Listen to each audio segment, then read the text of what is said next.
Hi everyone, it's your favourite Atomic Blonde here with a bit of pop chat for this week. Fair bit going on for Disney this week, as per. Oh, it would be a day with a Y in it if we weren't talking about Disney. But before getting into that, I want to just chat about a new show. Now, I'm not going to give you a lot of information because you really need to go into this cold. It's called Paradise. It's on Hulu in the States, Disney Plus here in the UK, which I hate.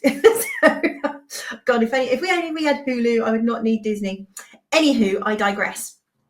So really the blurb for this is that it's kind of, you're giving it's like a bit of a political drama, and starring Sterling K. Brown. He plays Xavier Collins. He's the guy here at the top of the poster.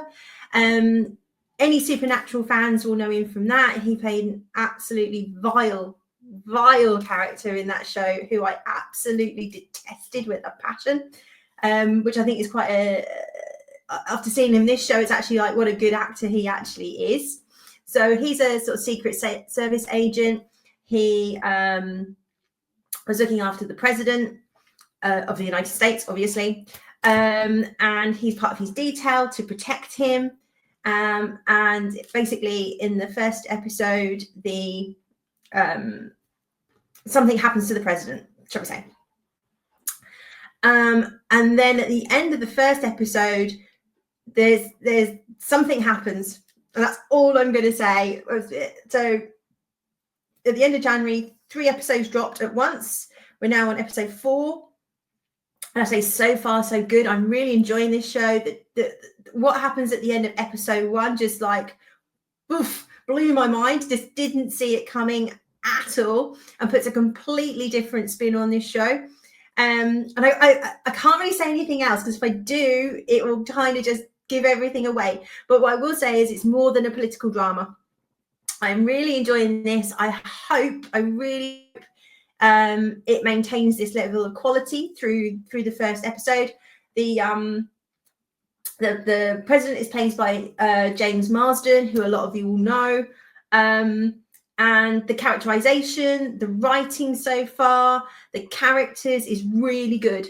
You know, we understand who these characters are, what their motivations are, you know, what's the dynamic between the various Secret Service agents and the sort of political team behind the president. This is a really intriguing show. I don't know where it's going to go or whether they nail the landing. I mean, given it's Hulu and not Disney, I've got more optimism. It's just unfortunately, as I said, we only can get it on Disney here. But given it's a Hulu show, I'm hoping it's going to maintain the quality of the first 4 episodes. So I really recommend this so far. Apologies if it ends up being rubbish, but so far this is a really good show. I think it drops on Tuesdays from memory, but do go check this out. I'd love to know your thoughts on episode 1, and obviously all 4 episodes, but what you think about this, what happens. Are you excited for where this show goes? I know I am. So do go check that out. So that's Paradise on Hulu or Disney Plus, depending on where you are in the world. So talking of Disney Plus, what a cracking week for Disney, as always. So there was the earnings call where Bob Iger done his best to dodge questions, not actually tell us what's going on, barefaced lie. And it came out that obviously Disney loses 700,000 subscribers amid price hikes and as original content bombs. It was absolutely, as always with these things, I don't profess to know the ins and outs and understandings of how all the, you know, the shares and stuff plays out. So I watch Valiant Renegade, shout out to Valiant, who does, and Jonas and Pro, who covers this stuff really, really well and puts it in ways that we can all understand. I think Mexican Iron Man was also on. He's always great to watch. So go check out his coverage of the earnings call, and he can explain it much better than I can, while most of what's being said is BS, other than the fact that they are hemorrhaging subscribers. not a big shock to anybody who's watching Disney content. And really, at the moment, it looks like it is Hulu that is propping up Disney. With kind of rumors that it will all just be folded in together and it will just become Hulu or something, and kind of the Disney content will become part of Hulu. I think they've already made it. I'm not sure if they made it in America, but I believe you can only get Hulu if you have Disney Plus now. You might correct me on that one. I don't know. But yeah, it's really, really not going well.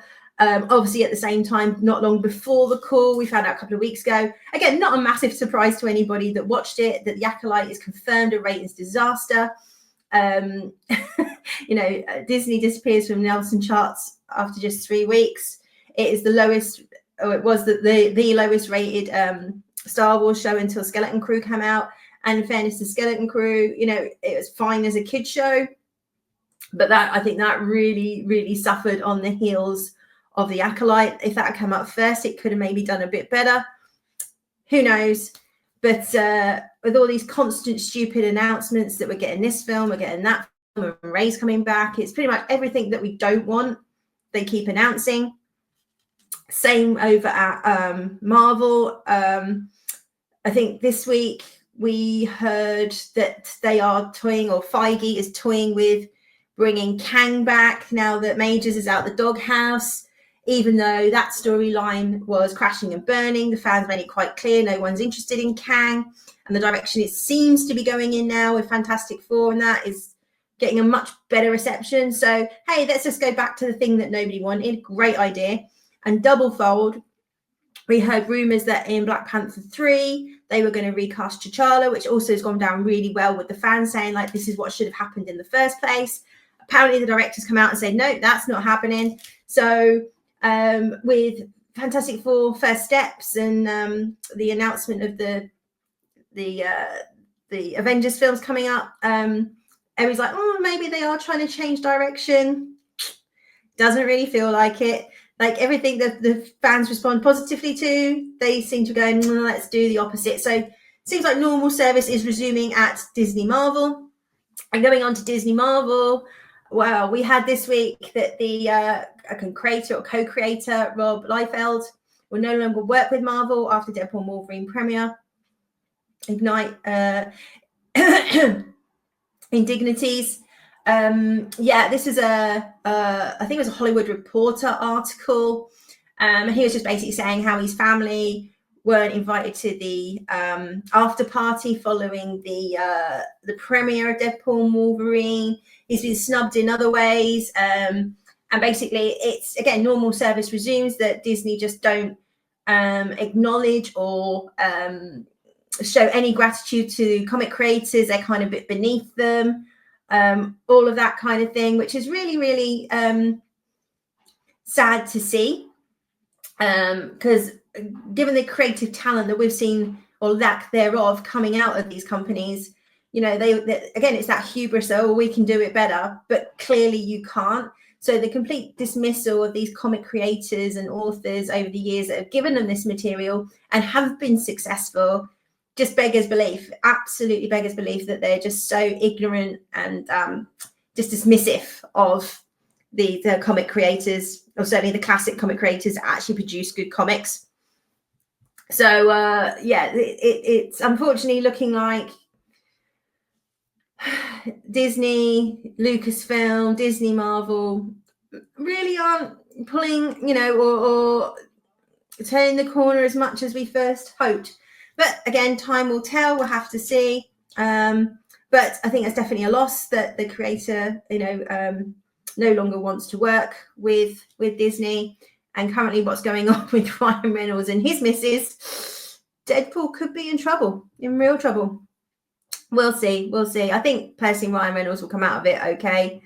Blake's career's not looking so good, but then when your husband's worth hundreds of millions of dollars, I'm sure she'll be fine. She can just go to, she's got about 12 children. She can bang a few more out, can't she? Anyway, moving on. I just wanted to touch on Severance. I know I've mentioned it pretty much every chat, but just wanted to say, so we're 4 episodes in now. last week's episode, based as it was, oh, I couldn't believe it. So one of the characters, as I said, has got promotion. Milkcheck, who's now the supervisor of the Severance floor, and he's a black guy. So to make him feel more, included, they produced almost a altered kind of history of Lumen, the company, and started putting black faces in there and showing the black people in Lumen. And he got this poster basically to say so he can be seen. He can see himself in it. I was like, my jaw was on the floor. I'm like, Ben Stiller, dude, based as. And then look on his face, he's just looking at all this stuff like, what? But it's like, okay, cool. And this week's they're on a team build, and they like literally just wake up in the middle of nowhere and it's snowing, and they got these tasks to figure out. A really good episode. Again, you just didn't see where it was going to go and where it was going to land, and we've had another kind of revelation of what as part of the trying to unravel what the hell Lumen does and why is it so important that this team is there, or what about Mark. And so I just really want to say, still loving Severance, 4 episodes in, really enjoying it. The pace has picked up a little bit, actually, because I think that was my number one concern coming out of season 1. It was such a slow burn, but absolutely worth sticking with. First couple of episodes, I was a bit like, I don't know if this is going to be any faster, which is fine, as long as it ends on another high. But the last couple of episodes has really kind of picked up the pace a bit and taken the same story in a different direction. We're out of the Lumen office. Great acting by the cast. Again, having to do their innies and their outies and all of that. Really, really enjoying season 2. Feeling very positive. I'm really hoping this goes somewhere great. So, but again, we will have to wait and see. Again, let me know what do you think of Severance? Are you enjoying season 2? Could you just not get into it? I mean, I've said to a few people, it's worth persevering with. That first season, it's a bit of a, I wouldn't say it's a slog, but it's just, it's a real slow burn. And I'm not normally good at that stuff at all. But the payoff is so good. And I'm just basically, and I think the problem is because it is on Apple, but I think now you can get Apple through Prime and other people, you can start to subscribe to it. And just seeing on X that amount of people going, just got into Severance. Oh my God, this is one of the best sci-fi shows on TV. And I'm like, I know. And obviously it didn't help with a 3-year gap between season 1 and season 2. If there's another season after this, hopefully they can deliver that a hell of a lot quicker. Because it'd be a shame for them to really just lose the momentum of such a great show. But I'm really positive about where season 2 is going. So go check it out. Let me know what you think in the comments, as always. So just kind of moving on to the last thing to talk about. Not so much the Marvels, but Brie Larson, bless her socks. So she's doing a play in the West End here in the UK at the moment that apparently is bombing, called Electra. It's really not going down very well. That's not what I wanted to talk about. So she was being interviewed by the good old mainstream press. And I think, just what everybody just sort of said, sort of a bit kudos to her, really. She's finally sort of figured, whether she's figured it out or I don't know, but the whole game that the media plays and constantly kind of actually asking her questions to bait her, to almost throw her under the bus with fans, etc. So she was asked like several questions around Captain Marvel and why do you think men are so opposed to strong female characters and misogyny, blah, blah, blah, the whole toxic masculinity. And she answered all 3 questions really well. And just sort of came back and just didn't rise to it. So I say a bit of time away, a bit of reflection, or she's got a new team behind her. I don't know, but whatever it is, she's kind of cracked that. It's the media causing the divisiveness between fans and the actors in a lot of cases. I mean, the actors say a lot of stupid things off their own back, but sometimes you clearly see they're baited into answering a question a certain way. And Henry Cavill's really good at dealing with this stuff. He always turns it around because he is a fan. We've seen actually poor old Daisy Ridley. Again, she never bites, she never slags off the fans. She gives really, really good answers and just won't be drawn into it. And finally, we sort of seen Brie Larson kind of going, yeah, I'm not playing this game anymore, because the only person yeah, you know, she's the one that ends up coming out of this badly. She's trying to, you know, I mean, talk about fall from grace. You know, she was an Oscar winner, and now she's kind of a bit, you know, toxic. So, you know, whether it's culmination of timeout, new management, changing culture, I don't know what it is, but I'd say kudos to her. So, you know, don't let the press kind of tear you down or try and trip you up. Keep giving those intelligent answers, and hopefully, you know, her career can bounce back. It's not like she's a terrible actress. She was just very, very badly cast. She wasn't given good material at all, and completely, you know, said all the wrong things at a time where Marvel really wasn't doing very well. So fair play to her, fair play. Hopefully this new more media savvy Brie continues. So well done, Brie. Good for you. So yeah, so quite a quick pop chat this week, but just sort of wanted to drop on and say recommend Paradise, recommend Severance season 2, and as always, like I said, there's a why in the day, so something's imploding over at Disney, so I had to pick up after the earnings call and the complete BS that came out of that. As I said, go check out Valiant Renegade's coverage of that, and just exactly, you know, he can explain where we're being completely gaslighted. But yeah, I mean, Disney is broken. Interesting where they're going to go.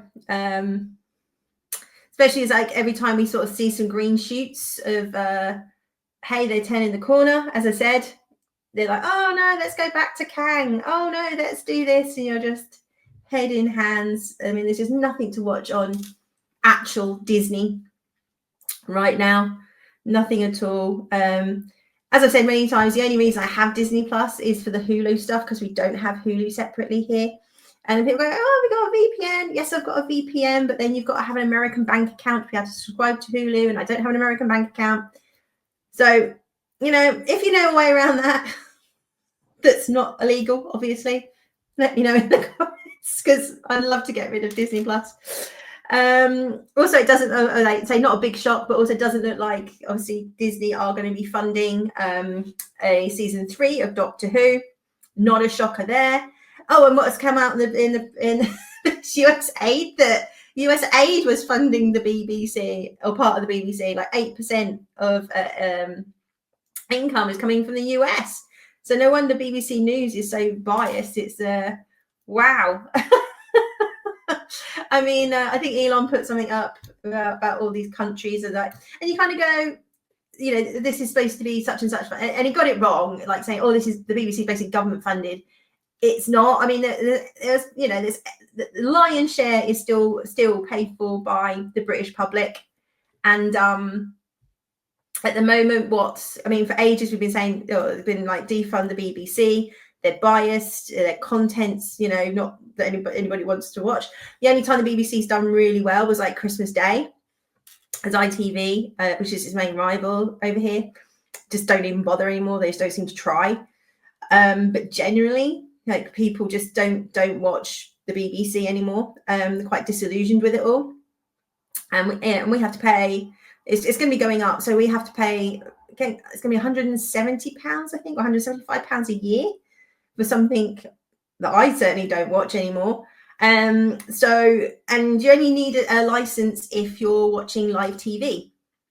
Now, to try and get around all of this, they're trying to say, well, if you watch YouTube, so if I'm watching Nerdrotic live stream, I need a TV license because I'm watching something live, which is bonkers, because the TV license there is to fund the BBC, not TV and like radio. So if you're watching something live that's not even on the BBC, that pays for the BBC. So now they're trying to change it, that if you watch Netflix, you need a TV license. And I think this is because Netflix now are showing like live wrestling and live American football and things like that. So they can start pointing to, well, they're starting to live stream stuff. So you're gonna need a TV license for Netflix. Now, I can see Netflix not being very happy about this, because people will cancel their Netflix subscription if they've got rid of their TV license. And this is part of the problem, that people just proving that they don't have live TV anymore.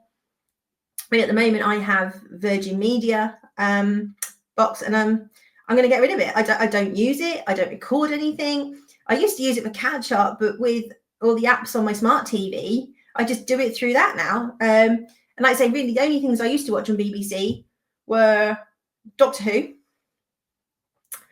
the occasional bit of Strictly and MasterChef, and I don't watch any of those three things anymore. But I'm paying £175 a year for what? For things I don't even watch or care about. So, and everybody's been pushing for them to move to subscribe model, but they know not enough people are going to subscribe, so they're reluctant to do it. So yeah, be interesting to see how this all plays out. I mean, the Conservative government that we had were very much about getting rid of the TV license and saying, look, if you want to be a company, you've got to fund yourselves. Now we've got Labour in, because basically they're socialists, right? They kind of, yeah, fine, everybody pays for it because everybody uses it, but not everybody uses it. So who knows where it's going to go, but it's going to get quite testy. And so I'll be really interested to see how Netflix deal with this. I mean, Netflix has a lot of money, more so than the British government right now, that's kind of bankrupt, of how they handle this. Because, you know, if they start losing subscribers, and this affects their business model, because the BBC can't fund itself. Really interesting. And I can't even believe it's legal, to be fair. Like, if you have this thing over here that you watch, you have to pay for this thing over here that you don't watch. How is that even legal? Somebody tell me in the chat if you're a barrister or something. Let me know how that's legal. Anywho, I've completely gone off on a tangent. I was wrapping things up. But yeah, I think it's watch this space on that one. It's going to be really interesting to see what Netflix do, because I think people have always said, well, I'm just going to cancel my Netflix subscription then, because people will be that, you know, and I don't blame them. Yeah, like, so yeah, because I was literally like, well, once I get rid of my Virgin Media boxes, I don't have access to live TV. But you can through smart apps, I guess, but it's a hell of a lot difficult for them to prove that I'm live watching anything, and I was going to get rid of my TV license. But hey ho. So let me know what you think if you're in the UK. Are you sick to death of this TV license, and are you going to keep it, get rid of it? Would you get rid of your Netflix? Let me know in the comments. Let me know anything that I've talked about today. Interested? Are you going to check out Paradise? Are you enjoying Severance? And let me know if there's something I should go check out and watch, or is there anything coming up that I should check out and review? Obviously, we have got Captain America coming out next week. I really don't want to go see it. I really don't. Jury's out on that one, but if you want me to review it, I will go. Just let me know. Yeah. So anyway, have a great week. I hope you're all good, and I will see you again soon with more pop chat specials. And maybe a bit of Sunday lunch coming up in the future, once I actually have a weekend free that I am just not dying. So my Saturdays are just bonkers at the moment. So, but anyway, you take care now, and I'll see you soon. Bye-bye.